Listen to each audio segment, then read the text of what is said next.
విజయమ్మ కొడుకు వైపా కూతురు వైపా అంటే కొడుకు వైపేనన్నటువంటిది తేల్చి చెప్పారు. మరి కూతురుకు కూడా తోడుంటారా?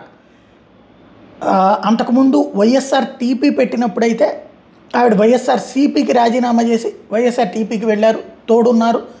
ఎన్నికలప్పుడు హడావిడికి ప్రిపేర్ అయ్యారు. తీరా చూస్తే షర్మిల పార్టీని తీసుకెళ్ళి విలీనం చేసేయడంలో కాంగ్రెస్ పార్టీలో ఇక ఆ పైన ఆమె పీసీసీ చీఫ్ తీసుకున్నప్పటి నుంచి ఆవిడ షర్మిల వెంట ఉండటం మానేశారు.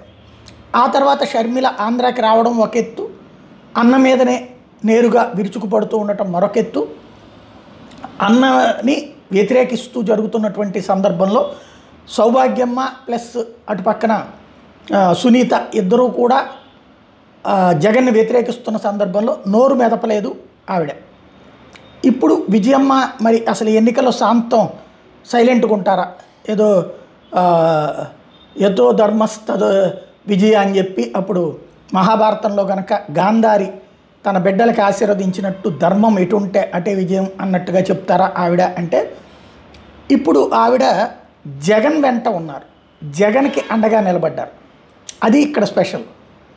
మరి షర్మిల రేపు ప్రచారం ప్రారంభించాక షర్మిలని కూడా ఇలాగే ఆశీర్వదిస్తారా, లేకపోతే జగన్కి ఆశీర్వాదం? ఇవాళ జగన్ ప్రచారంలో కీలకమైనటువంటిది విజయమ్మ ఆశీస్సులు జగన్కు ఉండటం అన్నటువంటి పాయింట్ అవుతుంది.